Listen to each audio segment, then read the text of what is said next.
Hello and welcome to Runkle of the Bailey. My name is Ian Runkle. I'm a Canadian criminal defense and firearms lawyer. Today I want to talk about a post that went up on the Regina Police Twitter service, and that's right here. And it notes, the Van de Voorst Family Award is an honorary initiative that supports police efforts to reduce impaired drivers.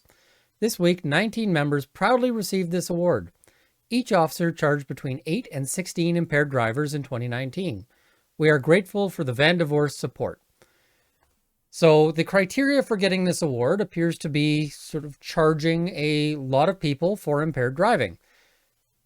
You might think this is not such a big deal. This is just kind of a feel-good story. You know, look, they're getting this award. Probably doesn't have any money or anything else with it. And I may seem like I'm being a little bit of a spoilsport here, but I think this is actually a big deal. I think this is a big problem. Because this award, notwithstanding the fact that I don't think it comes with any money or prizes or any, there's no brand new car attached to this. It looks like it's just a little sort of plaque you can put up on your wall. But it's touted as being a thing of value, a thing to aspire to, something you want to get, and something that, you're going to get, they're going to brag about you online, something you might be able to put on your resume and help you, get promotions, help you move to another department or another jurisdiction. If you're trying to apply to another police force, you could, tout that. Something you can put on your wall, or brag about to your friends, any of these things. So this is a thing that is of value in some fashion. And it's a thing that is of value that is being offered to the police explicitly for the purpose of changing their behavior, by getting them to charge more people with impaired driving and look for more impaired drivers and so forth. And you might say, well, what's the harm in getting them to look for more impaired drivers? The problem comes up is that this may influence somebody to charge somebody with impaired driving, whereas otherwise they might not. Same as if this was a cash prize. They might say, well, maybe, I don't know for certain, I would let this guy go, but there's this award out there. Let's lay the charge. We don't know how many of these 8 to 16 people were convicted. I don't know how many of the Regina Police Service members were not eligible for this award. And, presumably because they charged fewer impaired drivers. What's the difference between those officers and these officers? I have a bit of a problem when we have groups explicitly offering prizes, even if they're not monetary prizes, even if it's just a recognition or an award, with the intention of changing police behavior. That, to me, seems to be a bit of a big deal. And in order to sort of back up that this is a bit of a thing, and again, I get that I'm being somewhat quibbling here, but I think that when we're talking about police and what police are doing, we need to have really bright lines.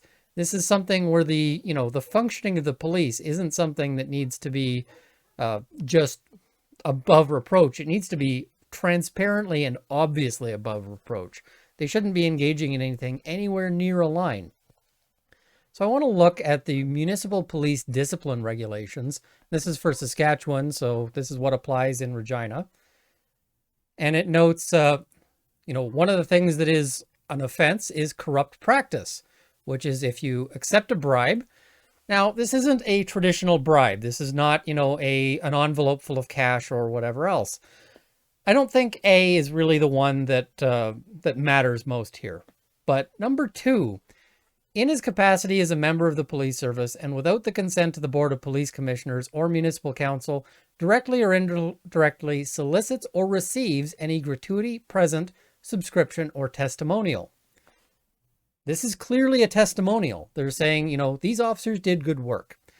I don't know if they had the consent of the Board of Police Commissioners or Municipal Council. I assume that they probably did because, here's their regulations. I assume that they're following their regulations. But these regulations are crafted in such a way that it really contemplates the fact that this kind of testimonial can influence a police officer. It's under the same category as accepting a bribe, and under the same category as, if we continue on, places himself or herself under a pecuniary or other obligation to any other person in a manner that might affect the proper performance of his or her duties as a member of the police force, or improperly uses his or her position as a member of the police service for private advantage. So this section, this sort of category is basically for people influencing the police or the police abusing their authority. So the notion that receiving a testimonial can be an influence and an improper influence on the police is baked right into the regulations. Now, it's one thing if they're getting a testimonial or an award for something that just sort of happens to happen naturally in the course of their duties, saving a child from, a river or something, the officer swims out, saves a kid, whatever, or, that they get a testimonial for doing, volunteer work on the side. Maybe they are really dedicated to Habitat for Humanity and they get a recognition for having provided contributions in that respect. But this one's a little different because of the fact that it's explicitly and specifically for how the police go about policing business. It is for the purpose of affecting police business. And I have a big problem with that.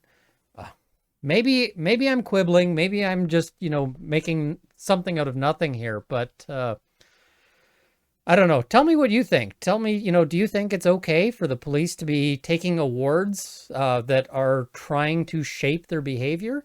Go out and arrest more people for, whatever. I've got a problem with it. Hopefully I've explained sort of why.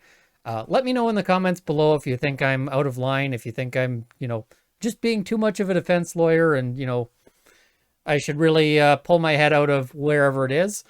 But maybe not. Maybe you agree with me. Let me know in the comments below if that's where you sit on this one.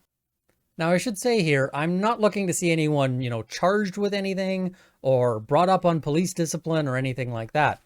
But I do think that the officers in question should be returning these awards and the police department should be saying, listen, we can't take these. This is improper, stop it. And the concern I have is that you're going to otherwise, you might get other groups wanting to offer this kind of award or incentive. So for instance, you might get firearm, anti-firearm groups saying, we're going to offer some sort of award for whoever sees the most guns, which might create an incentive to seize firearms in situations where they don't otherwise have to be seized, or whoever lays the most firearm charges. Again, same problem.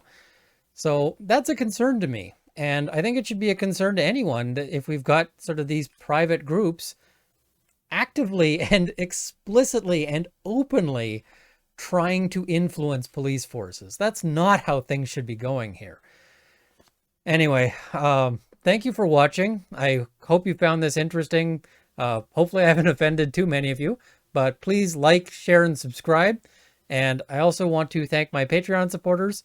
At the $50 level, DMO, People of Canada, Sir Daniel Wicks of Alberta, Canada's National Firearms Association, Toronto Airsoft, and Rail.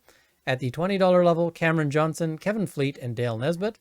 And at the $10 level, My Buddy Keith, Process Eng, Stephen Larson, General Counsel of the CCFR, John Robinson, TR, Roy Haddock, Freckles-Dack, Jean-Alexandre Tessier, Sir Goat, Sights and Arms Limited, Chaba Hullo, Peter H., Craig Kwan, Akin Coxall, North Central Process Service, Toys R for Boys, Ian Vaughn, Milan Vrekic, Terrence Griffiths, Doug Thompson, Mark D., Brad Crooker, Jason Harrington, Lee Kiso, Mark Stout, Michelle Stotzel, Scott Sweetman, Mike Rhodes, DF, Stacey Cartmel, Tactical Advantage TV Canada, Ian S., Dave Leslie, Juan, Donald Duncan, Stefan Conquest, Darren Duell, Sean Crane, Pete H., Ian Hutchinson, Rory, Travis, BC Bushcraft Leather, Johnson Garty, Misa Komarivich, All Systems Go, David Moga, Ian Hedge-Danik, Hello from Venezuela, Taylor Delnea, Rod Guzman, Matthew Nesbitt, Conway Yuri, James Cox, Zip Ties and Bias Plies, Daniel Kang, Jean-Guy Toussaint, Richard, Brock Watts, Frog Clan Copper, and thank you once again.